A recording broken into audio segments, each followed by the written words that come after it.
রাধে রাধে বন্ধুরা, সবাই কেমন আছো? আমি তো খুব ভালোই আছি।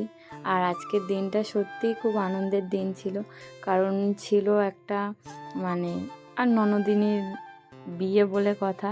আমি তাই সকালবেলা উঠে ব্রাশ করে স্নান করে আজকে রেডি হয়ে গিয়েছিলাম যে ননদিনীর বিয়ে রে হতে যাব।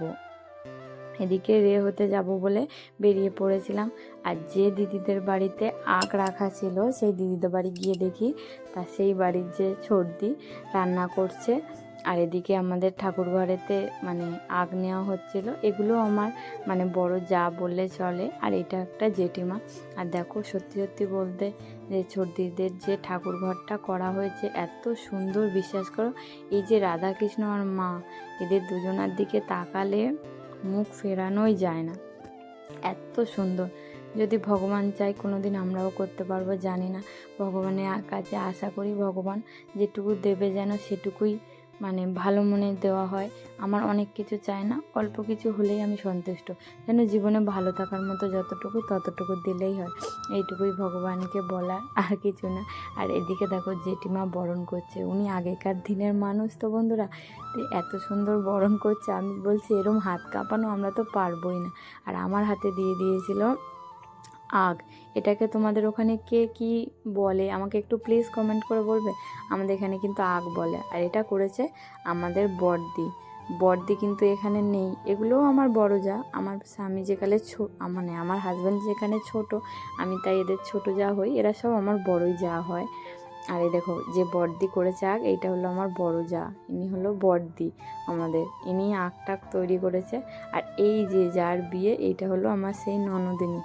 আমরা তার গায়ে হলুদ দেব বলে তার কাছে চলে এসেছিলাম। আর তাকে বলছিলাম যে এইভাবে বসো, গায়ে হলুদ দেওয়া শুরু হবে। এখনও কিন্তু সকাল থেকে একবারও হলুদ দেওয়া হয়নি। আমরা এই যে হলুদ দিয়ে ওকে ফের স্নান করাতে নিয়ে যাব। আগে আমরা এখানে হলুদ দিলাম, কিন্তু বিশ্বাস করো আমাদের বিয়ের নিয়মটা একটু আলাদা, আবার আমার শ্বশুরবাড়ির বিয়ের নিয়মটা আলাদা।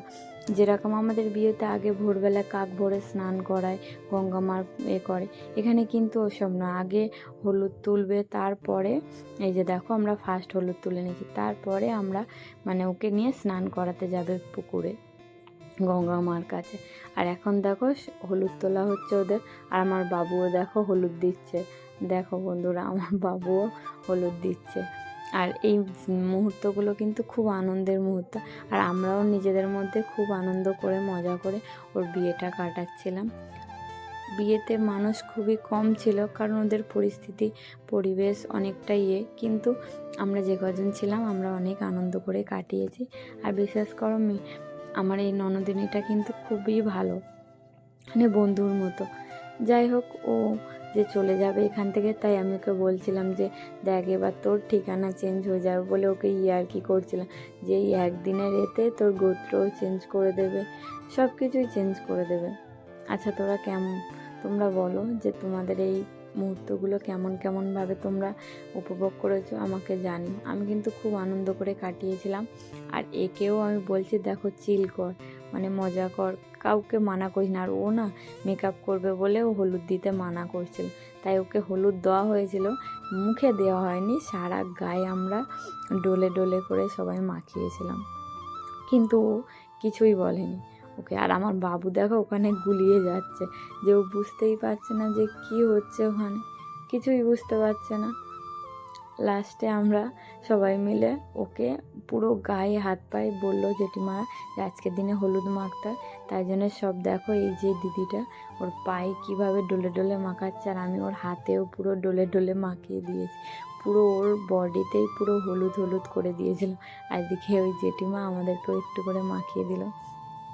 আর দেখো ওর পায়ে কী পরিমাণে হলুদ মাখানো হচ্ছে। তারপরে তো আমরা ওর বৌদি হই, আমরা যে ওর সাথে কী আর কি করব একটু পরেই, সেটা পুকুরে স্নান করতে নিয়ে যাওয়া থেকে। আমি কিন্তু পরের ভিডিওতে তোমাদের দেখাবো যে আমরা ওকে পুকুরে স্নান করতে নিয়ে গিয়ে কী করেছি। দেখো আমি এখানে বসে পড়েছি ওর গায়ে পায়ে পুরো হলুদ চেপে চেপে মাখানোর জন্যে।